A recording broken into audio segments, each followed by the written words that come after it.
So that's what Paul's going to deal with a little bit right here in 1 Corinthians 10, verse 1.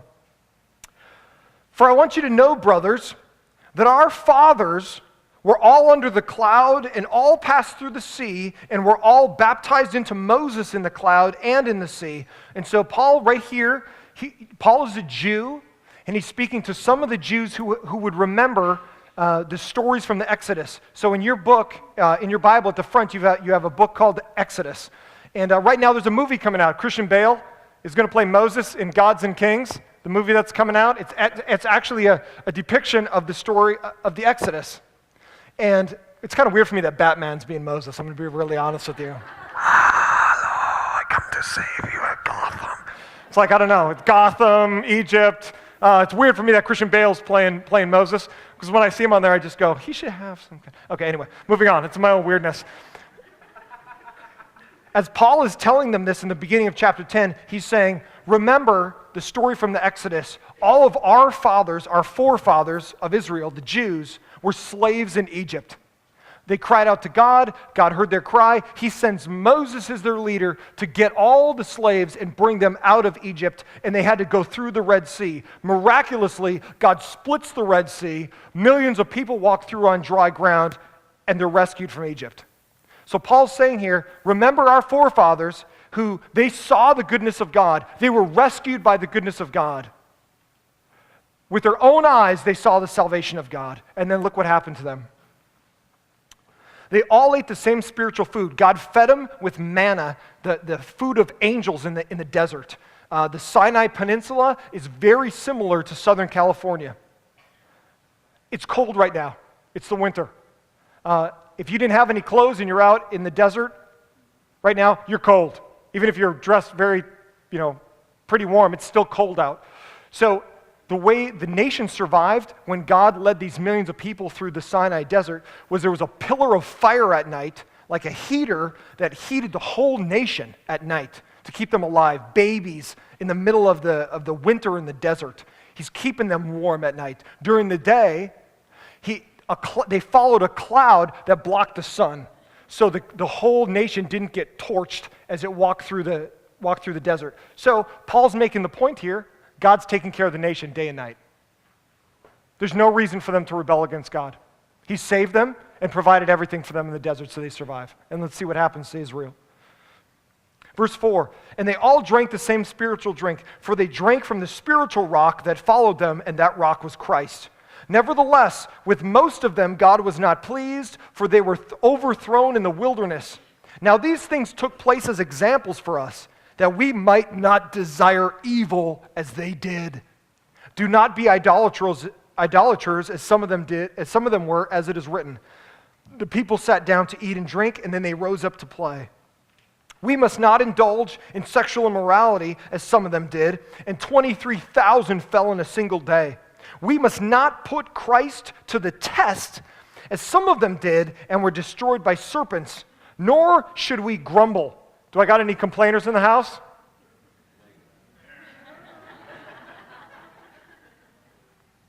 Nor should we grumble, as some of them did, and were destroyed by the destroying angel. Now these things happened to them as an example, but they were written down for our instruction, on whom the end of the ages has come. Therefore, let anyone who thinks he stands take heed, lest he fall. Verse 13, underline it. Scratch it in your glass. If you don't have something to write with, prick your finger, put your own blood over this particular sentence, because this verse can transform your life. I'm going to tell you, there aren't many verses that I can point to and say, this verse, if you follow this verse, will transform your life. Number one verse is John 3:16. For God so loved the world that he gave his only Son, that whoever believed in him would not perish in the punishment of God, but have eternal life. If you believe in Jesus, you'll have eternal life. You will not be punished for your sin because Jesus took your sin.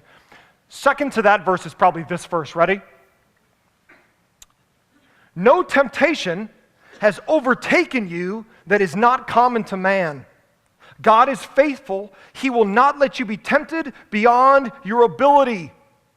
But with the temptation, he will also provide a way of escape that you may be able to endure it. Woo! Uh-oh. You see where we're going? Okay, here we go. Verse 14, therefore, my beloved, flee from idolatry. And what he's talking about there is anything that you give your heart to over God. If you're an alcoholic, God is your God, because that's the thing you default to. Prescription drugs, methamphetamines, whatever you're a slave to is your God. So we think of idolatry like, I don't bow down to some gold idol or whatever. Actually, that's not even the point. The point is that you make something greater than God. Whatever it is. You can make anything an idol, even a relationship, even your wife or your kids. Anything that takes your affection and attention away from God is an idol. And Paul says, you flee from idolatry. You're going to be tempted to go to idolatry, to make things greater than God. But God will give you the strength to overcome it. Verse 15, I speak to sensible people. Judge for yourselves what I say. The cup of blessing that we bless, is it not participation in the blood of Christ? So our communion that we take every week, that's what he's talking about. The church gathered, we participate in what the blood shed for Christ has done for us. The cup of blessing that we bless, is it not participation in the blood of Christ? The bread that we break, is it not participation in the body of Christ? Same thing with communion. Verse 17, there is one bread, we who are many are one body, for we all partake of one bread. Consider the people of Israel. Are not those who eat the sacrifices participating in the altar? What do I imply then? That the food offered to idols is anything? Or that the idols is anything? No. I imply that what pagans sacrifice, they offer to demons and not to God. I do not want you to participate with demons. You cannot drink the cup of the Lord and the cup of demons. You cannot partake of the table of the Lord and the table of demons. Shall we provoke the Lord to jealousy? Are we stronger than he? And so Paul is saying here, for the Corinthians 2,000 years ago, their temptation was to return to the old ways of idolatry, to keep worshiping at the temple of Zeus, of Apollos, of Aphrodite up on the Acrocorinth above Corinth. It was to return to the old ways. And Paul is saying, it's satanic, demonic things that go through your mind that tempt you to want to go away from Jesus. Why would you ever want to leave Christ? The fact that those thoughts go through your head to go, you know what? I think I might go back to the old ways. Those temptations come from somewhere. They don't come out of nowhere. They come from somewhere that wants to keep you away from doing God's will. Verse 23, all things are lawful, but not all things are helpful. All things are lawful, but not all things will build me up. Let no one seek his own good, but the good of his neighbor. Eat whatever is sold in the meat market without raising any question on the grounds of conscience. For the earth is the Lord's and the fullness thereof. If one of the unbelievers invites you to dinner and you are disposed to go, eat whatever is set before you without raising any question on the ground of conscience. But if someone says to you, this has been offered in sacrifice to an idol, then do not eat it, for the sake of the one who informed you and for the sake of conscience. Now I don't mean your own conscience, but his. For why should my liberty be determined by someone else's conscience? If I partake with thankfulness, why am I denounced for that with which I give thanks? So whether you eat or drink, or whatever you do, do to the glory of God. Give no offense to Jews or Greeks or to the church of God, just as I try to please everyone in everything I do, not seeking my own advantage, but that of the many, that many may be saved. Be imitators of me as I am of Christ. Isn't that awesome? Those of you that are still awake, is that not awesome? That is, I know it's a lot of Bible for some of you, like, Jesus is just going on and on. Yep. Ready? This particular aspect of temptation is something you will face every day. You will face it every day. In fact, you faced it last night probably on your computer. This is so applicable that 12 hours ago, this directly relates to your life. Temptation will find you. Is there a way for you to get outside of temptation? Is there a way for you, unlike a boomerang, to keep coming back to the same garbage in your life? Is there a way for you and me to break the inertia of being drawn back? Yes, there is. And the beauty of what we're going to talk about this morning is the beauty of the power of God. And this is going to be brand new for the Corinthians, who they came from a pagan culture that worshiped idols, literal physical idols. And so now they're going to see, gosh, I keep getting drawn back to that because that's who I am. That's part of my heritage. But I want to live for Christ. How do I keep from going back? The aha moment, number one. How much temptation can I handle? Is that not the question right there? How much temptation can I handle? What is my temptation limit? Because for many of us, alcohol just drives us. When we wake up in the morning, it's the first thing on our mind. When can I get that first drink? Or we think, I can't wait for the weekend, man. I'm just going to get bombed this weekend. Gosh, I just can't wait.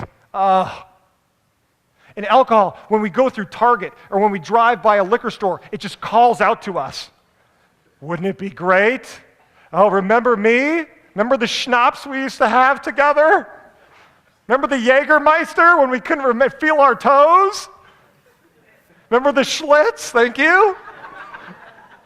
For many of us, for some of us, it's not a temptation at all. If we never drank or saw a thing, we wouldn't even care the rest of our lives. But for some of us, it's just this insatiable pull. For some of us, it's pornography. Every time we sit down on the computer, whether it's to check our email or to just go on Facebook or whatever, it calls out to us in the back of our heads. Hey, remember that website? Hey, I'm waiting for you.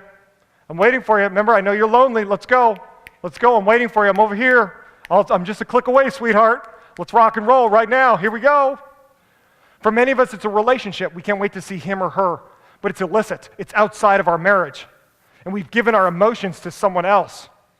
We may not have physically done anything, but we've already played it out in our head. In our fantasy life, temptation has already trapped us.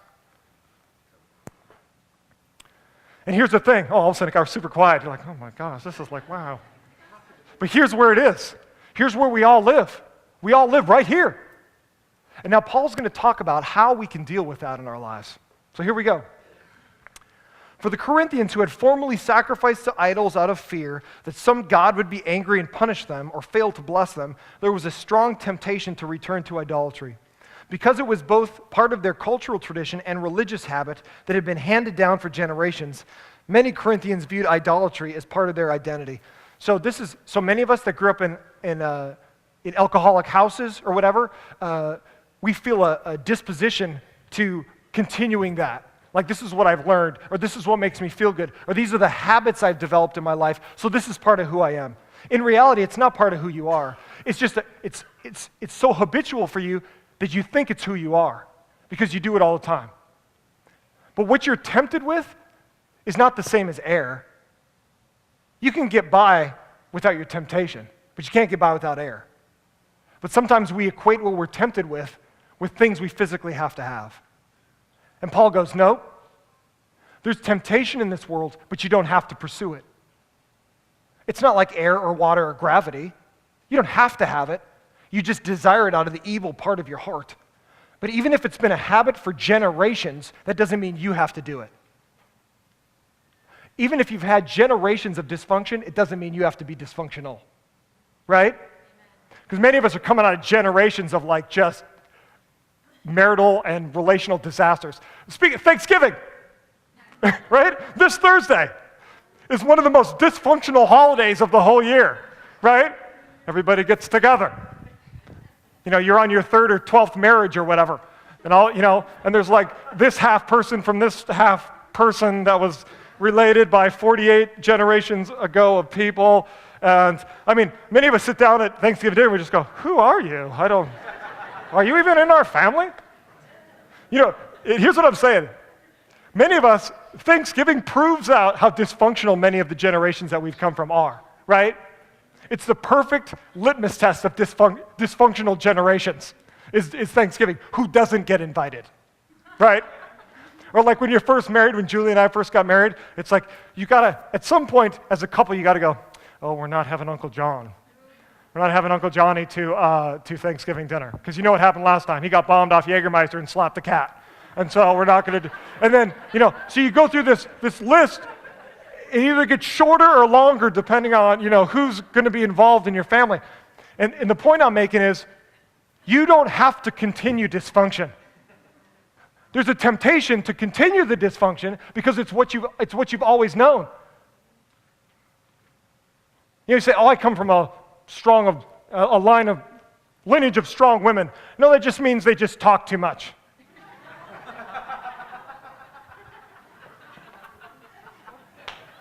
We make these things up in our head to say, the dysfunction of my generations of my home, I can't do anything about that. Yeah, you can.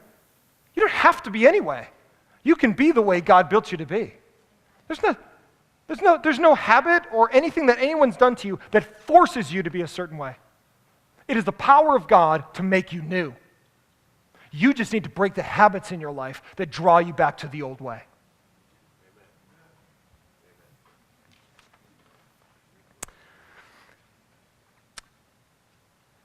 However, once belief in Jesus transformed their understanding of God and living for Him, many still struggled with their new identity in Christ. This new life in Jesus brought them peace and joy, but much of the temptation to return to the old way of life still remained, though they knew it was destructive. So you're in 1 Corinthians right now. I want you to turn back to Proverbs. So if you don't know where that is in your Bible, you can basically just turn your Bible up and you just break it in half, and you'll end up in a book called Psalms. It starts with a P. It's really weird. It's a silent P. I don't know why they put it there. It's like pneumonia.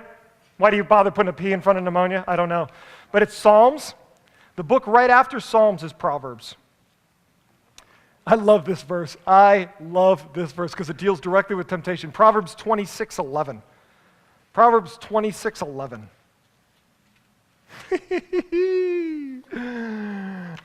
How many of you guys are pet owners? Pet owners? Dogs, cats, anything? Okay, so a good chunk of us are. I bring up my dogs all the time because it's a perfect example of a disaster, okay? True story, 2 weeks ago. I have a 100-pound boxer, just a big, beefy piece of dog, and we feed him well. Once in a while, things don't agree with his intestines. And what happens to my dog, and it happened a couple weeks ago, is I'm waking up from my glorious slumber. My wife gets up before me, and so I hear her going, "Samson! Samson, no! Samson, no!" And so anytime a man hears his wife screaming and yelling as he's coming conscious in the morning, you know your day's off to a bad start, right? It's already going to be a nightmare of a day when your wife is yelling at something, right? So I'm waking up going, oh, this day's off to a great start. So I roll out of bed, and I go, Julie, what happened? Samson puked all over the rug. Now, here's the thing with our house. Our whole bottom floor is tile. My dog finds the one 10 by 10 spot to puke on our rug. So, as Samson is getting ready to throw up, if you have an animal at home, here's the things you hear.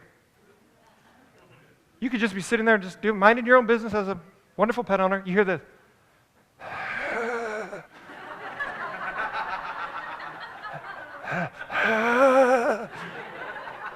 Now, I've learned over the years what that means, okay?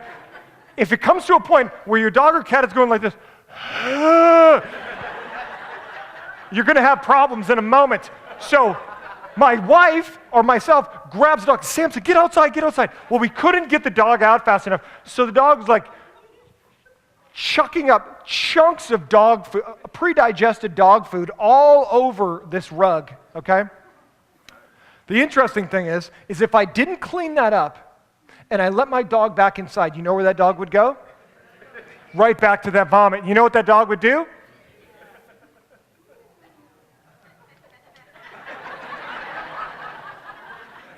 Proverbs, right here. You wonder why I just gave you that illustration? Boom, shaka. Proverbs 26:11. Like a dog that returns to its vomit, so a fool repeats his folly. And I love this graphic. This might be the most righteous graphic in the history of the church. Licking his chops over some puke. Now, if that makes you sick to your own stomach, let me help you understand. This is the physical version of the spiritual reality of returning back to your old way. Okay? So if you're repulsed by a dog licking his chops over eating some vomit, understand this. The proverb says that a fool returns back to his old way. It's like you just return back to doing your same old thing that you did before. The relationships you should have let go of. The gossip you should have stopped talking about. The things that you should have died to many, many years ago, you just return back to it, and it's like a dog. Listen, the old life that you used to live that you gave up, there's a reason you gave it up, because it sucked. There's a reason it's your old life, because it wasn't great. But many times we think in the back of our heads, gosh, those were good days. Remember when I couldn't feel my toes that time I got drunk? No, it wasn't. It wasn't great. You got bombed out of your mind because you were depressed because your life sucked. And you were trying to medicate yourself. It wasn't great. But once we get away from that, we sit out here and when we get depressed, we go, gosh, maybe I should go back to the old ways. And we feel ourselves getting drawn back like a dog returning to its vomit. And we go, gosh, this is just so good. And then you realize, you're going, I'm eating vomit. What am I doing? I was eating a steak dinner over here before. Now I'm eating stuff I already puked up. The reason I puked it up is because it was bad in the first place. Right? Isn't that the reason? Why do we return back to that?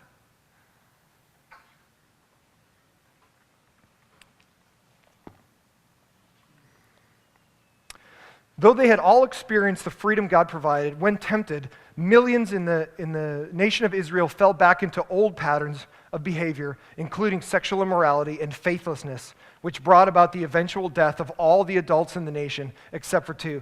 You want to see the most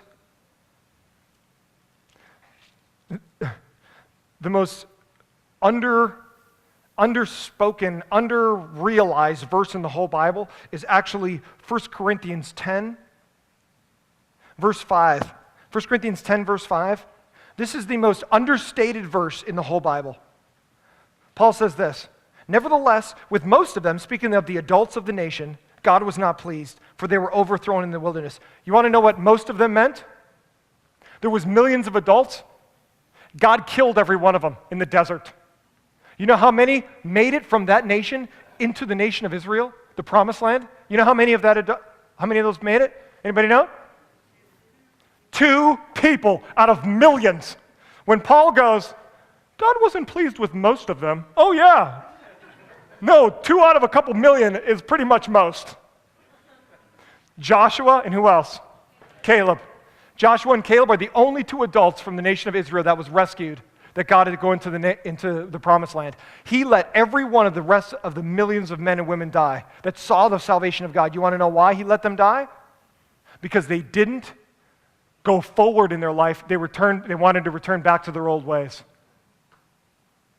And Paul goes, let's take a lesson.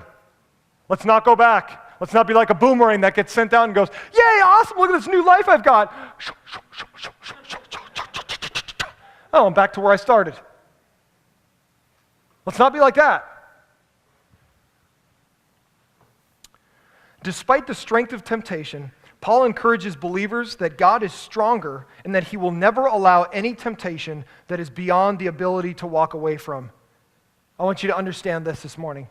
There will never be a temptation in your life that you can't walk away from. Never. First service, I've got a young man who lives under one of the bridges here in Temecula. He started coming last week, and he came this week. And if you've ever dealt with homelessness or drug addiction, you know that addicts are liars. And if you're an addict, you're a liar, because you have to create a false world to make your addiction okay. You have to create some world where, oh, I was abused, or dad was always this way, or this is the only way I can cope, or blah, blah. You have to come up with a support system to make your addiction okay. And so when he came up to me last week, he goes, so here I am at the table out there, just like I'm going to shake hands with you. And he comes up to me and he goes, hey, Pastor Jim, I really appreciate this sermon, blah, blah, blah. And so just being friendly, I go, hey, where are you from? I'm from over there in the wash. I go, what do you mean? I'm sleeping over there under the bridge. I go, you're sleeping under the bridge?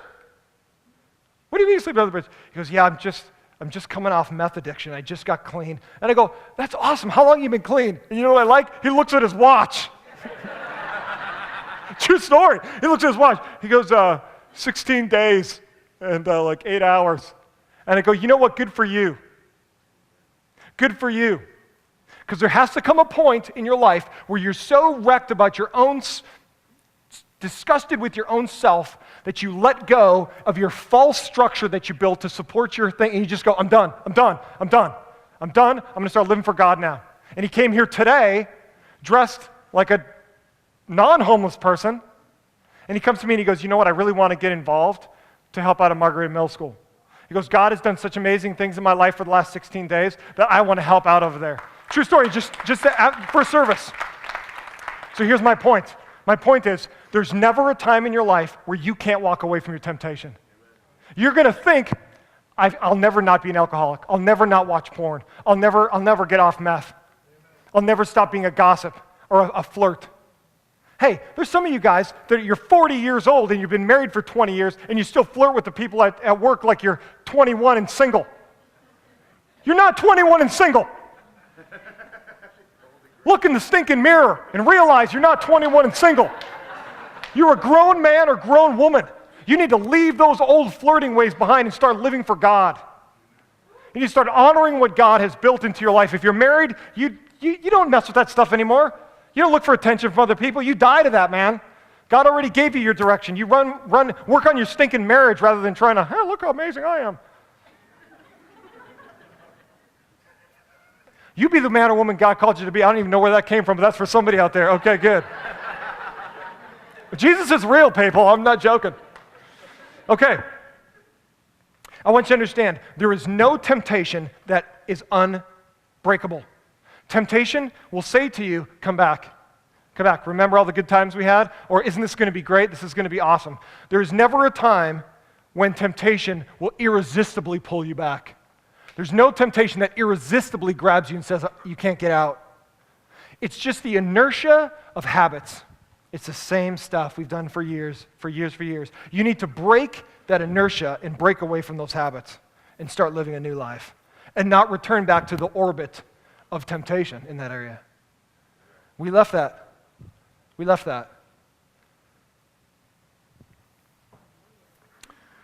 For the believer, a victorious Christian life starts with repentance and becomes stronger with every obedient decision. Let me tell you something. The young man that just got off methamphetamines, there had to come a time when he said, today I stop. There has to come a moment where you go, today I stop. And you know what? With every obedient time, you get stronger and stronger. And the temptation gets weaker and weaker. And you get further and further away from that. And pretty soon, the temptation might always be to go back to alcohol, to go back to being a flirt, but after a while, with every obedient step, you get further away. With every obedient step, you say, I die to that old self. I die to that old self. I die to that old self. And after a while, the gravity that pulled you back there isn't as strong anymore. It'll always be there to some degree. But I'm just saying, it's not like when you're in tight with it. But there has to come a time when you cut that bond, and every obedient step takes you further away from the old life.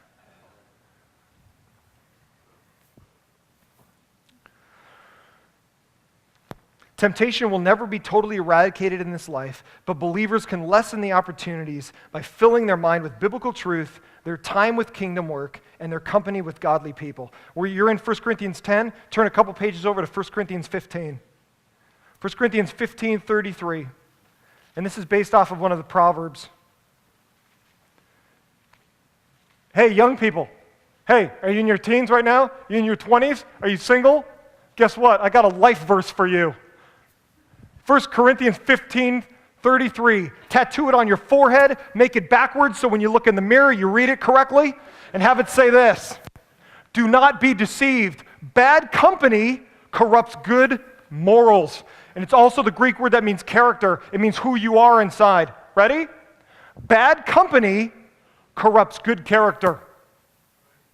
Bad company corrupts good character. You're trying to do something good, you've got to leave this.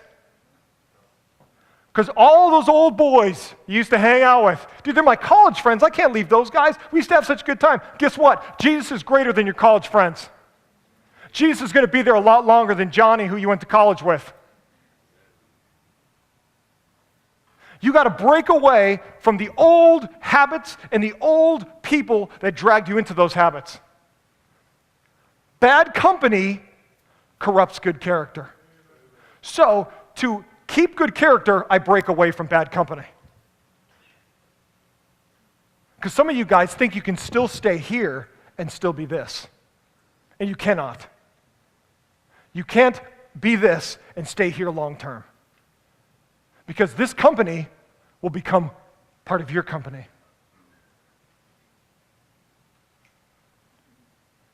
You got to break away from habits.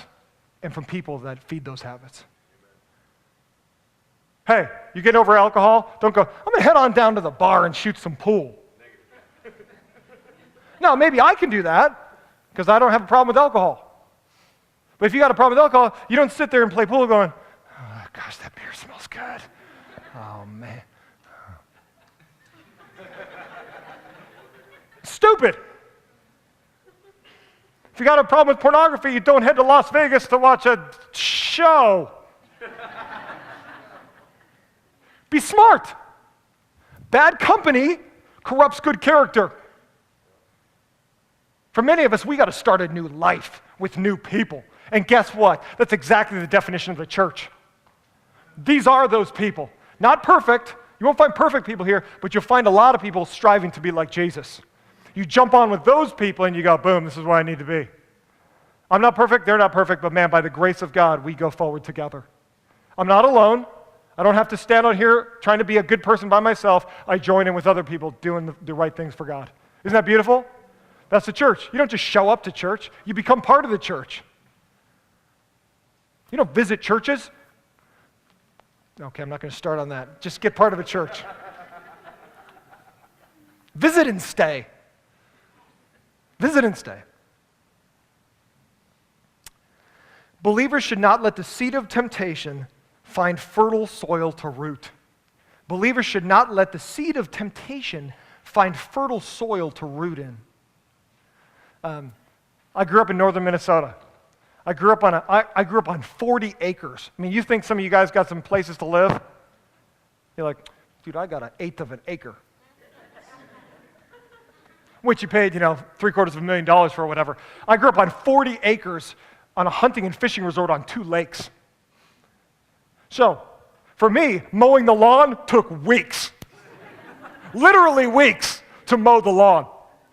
I live here in Temecula, and I got a postage stamp for a front yard. When we moved here, I killed all the grass, took it all up, and I had them lay down nice fescue sod. And I saw this beautiful blanket of green in my front yard.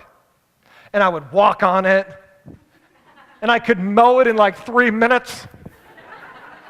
Because it was small. If you come by my house, you'll see it. It's a small little piece of grass.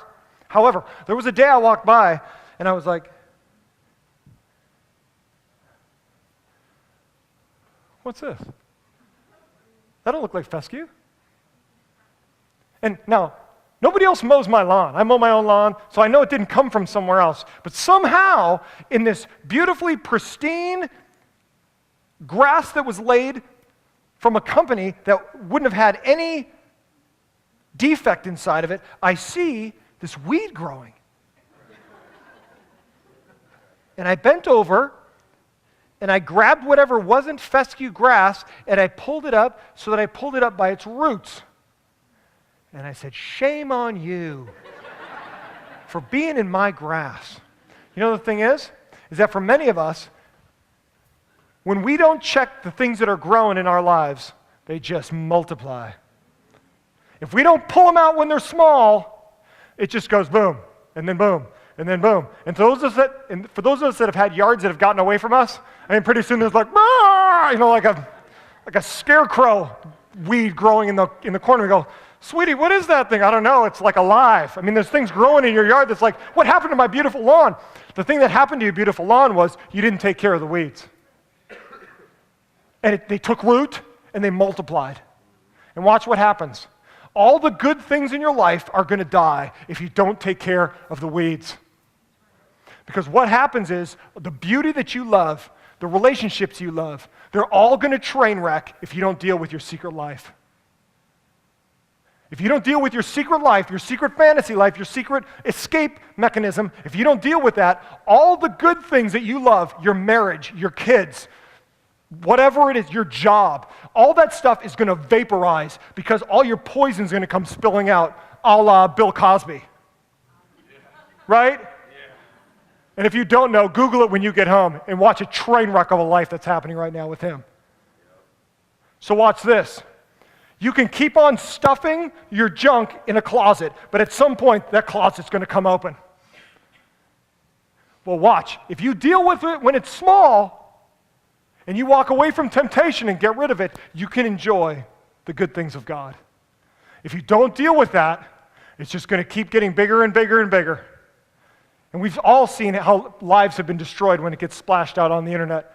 Praise God for some of us that we didn't grow up when there was an internet, right? Right? I mean, when we think back to our teenage years, we go, whoa, Jesus, thank you that there's no pictures of me. And I say this to internet land. I say this to all the young ladies taking pictures of themselves in scantily clad clothing. Let me tell you this. Do not do that. Here's the reason. Pictures and words never go away on the internet. I'm going to give you, young ladies that are watching me right now, I'm going to give you a little life lesson. Everything you put into the internet never comes back until it comes back to bite you. It's out there somewhere forever. Did you know that Google Analytics takes a record of everything you search for without even clicking on it? If you type in Sex in the City, and you don't even put city, and you're like, I don't want to even look at that, you know it takes a record of everything you've ever even tried to look at? Do you know that the government can go, if they need to find every picture and everything you've ever tried to look at? It's on some server somewhere. Even if you delete it, your house burns down, your hard drive drives down the street into the gutter. Everything you've looked at can be found. So, young ladies, when you think some young man would love to see you naked or dressed in very little, and a little selfie, because you need attention, guess what? When you try to run for senator of the United, oh, looky here. Should have put on more clothes, Miss Thang. Everything you do, watch, everything you do can be found. If you don't take care of your secret life, it's going to vomit back up on you. And it's not going to be pretty. That goes for all of us. Here's the beauty of the gospel, is you and I will always be tempted. Some of it will fall into, but the beauty of the gospel is you can be clean. The beauty of the gospel, if you're here right now and this is really heavy news for you, listen to the beauty of the gospel, is that through Jesus, you can be clean every time you repent. Every time you screw up, you can be new. Isn't that awesome? Because many of us were just like, dude, I'm jacked up. Yep, come join the club. But the beauty is Jesus takes jacked up people and makes something awesome out of their lives. So even when you fall into temptation, God still loves you. And even when you give in to temptation, God still will forgive you if you say, I don't want to do that anymore. And the way you grow strong is you continually say no. And you'll feel that temptation lessen. You'll feel your secret life die. But you got to put it to death.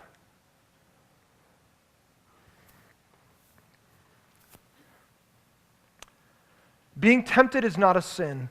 Jesus was tempted, but because he was perfectly obedient to the will of God and lived by the Spirit, he perfectly chose the way out and did not sin. Galatians 5:16, live by the Spirit and you will not gratify the sins of the flesh. I'm going to give you guys some real hope right now. Ready? It's not a sin to be tempted. I had a 60-year-old man walk up to me in between services today, and he goes, you know what? I've been a Christian for like 40 years, and it's the first time I've ever heard a pastor help me understand that it wasn't a sin to be tempted. He said, I always felt guilty when I was tempted. I feel bad for men today because Kim Kardashian comes crashing into your life whether you want her or not. I mean, on your feeds, I mean, all this stuff, right? Here's the thing that's tragic for men. Women usually find their temptation in relationships and emotion. So not that they're not logical, but guys tend to be more logically driven and visually driven. Men are 150% visual, if that's even a possibility.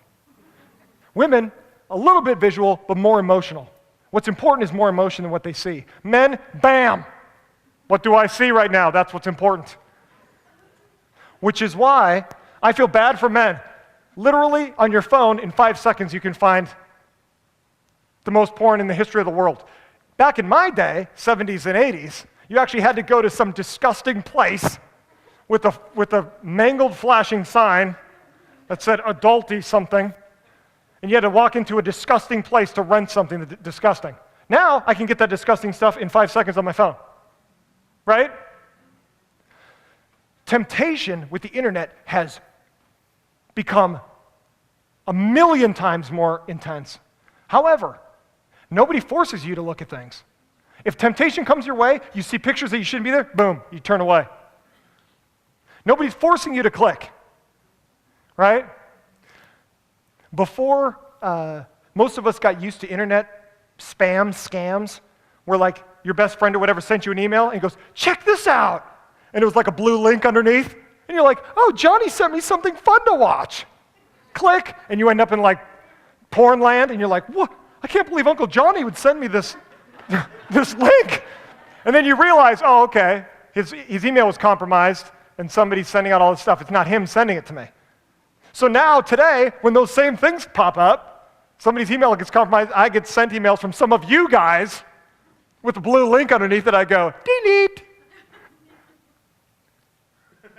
I could click on it and go, what did Johnny send me today? But you know what? I've gotten smart. I don't return back to the old, stupid ways. I go, I got smart. And I can't get rid of all temptation, but I can't get rid of being stupid. There's a fix for stupid. It's called Jesus. Right? Right? So the grace of God is poured. I love you men. And I you know what? My whole ministry is ministering primarily to men. I want men to feel the greatness of God's freedom in their life. And men put up with a lot in our society. It's tough to be a man and be godly with everything that's out there. But you know what? You can be. Because there's no temptation that has overtaken you except what is common to everybody, and God will provide a way out every time you're in temptation. That's the great news of God. Temptation is the spark that sets fire to a person's secret life, burning up everything of lasting value. And I put this in italics, and I think it should be almost every man's battle cry. A man is only as strong as his weakest think. A man is only as strong as his weakest think. Because what you think about translates to your body. Your body doesn't do anything unless you have convulsions. Your body doesn't do anything your brain doesn't tell it to do. So if you train your mind correctly, your body should act accordingly. When you live according to the principles of God, you should act accordingly physically. If you think about the things of God, hopefully you act according to the things of God.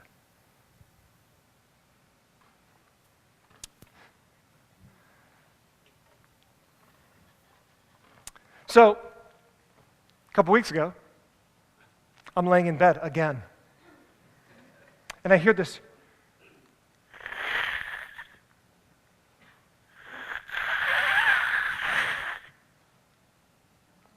And my wife goes like this. I mean, she went, sweetie, love of my life. No, she actually elbowed me in the head. And then she said, I think there's a mouse in the ceiling. And I go, sweetie, go back to sleep. You're just hearing things. I'm like, dang it!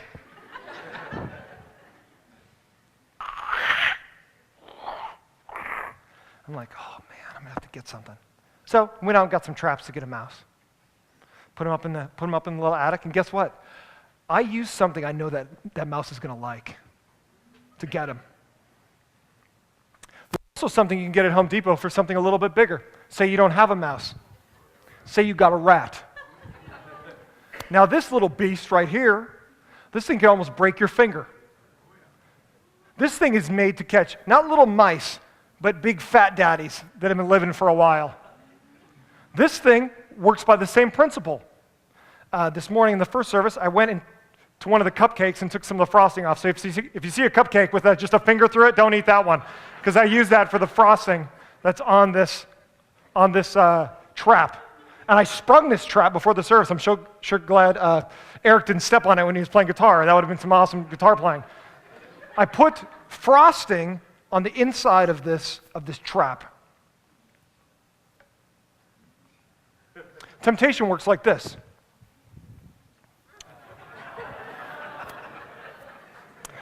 Those of you that have been around a while, you remember Ken from another illustration where I tore his arm off and it still hasn't repaired itself. If you missed that one, check it out on YouTube. Okay. So temptation works just like this. You're living your life everything's fine, you go through your regular motions of life. However, there comes a time when temptation presents itself to you. Could be internet, could be at work, could be wherever. There's something inside of you that you can live without alcohol. You're not going to die. You can live without methamphetamines. You're not going to die. You can live without pornography. You can even live without relationships. You're not going to die. It's not air. It's not water. It's not gravity. It's not food. You can live without it. But temptation says, gosh, it would be great to have some of that. And so what we do is instead of walking away, I could walk away. There's no gravity or magnet that's holding me or you to stay near this. But we choose to stay near it. And what we do is instead of walking away, is we say, maybe I could. People worried about Ken. It's the same thing in the first service too. They're like, you shouldn't have done that to Ken. Ken does have the best hair I've ever seen on a man, though, I'll tell you that. What we say in temptation is we say, gosh, you know what? If I can just get a little bit.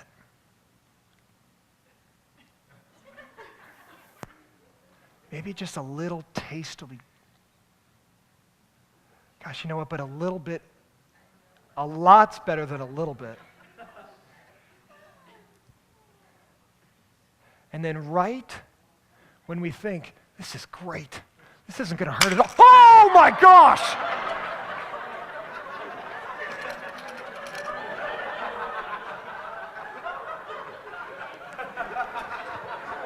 So now I mangled Ken's other arm, so this one's almost actually coming out. So watch. What we realize is that the temptation that we had is never worth the pain of the price you pay. It never is. The affair you're going to have, it's never worth it. It's not worth it. The things you will do to make this worth it are not worth it. You will pay a price that you don't want to pay. He didn't have to end up here. He just ended up here. The beauty of the gospel is we can even be set free from our bad choices. But our wrist is still pretty mangled. And the thing about temptation is there's never a temptation that you can't walk away from. There's no temptation that's overtaking you that you go, I can't get away. Yes, you can. You can. To the Spirit of God, you can walk away. You might have to change the company you keep or the habits you've created, but you can walk away.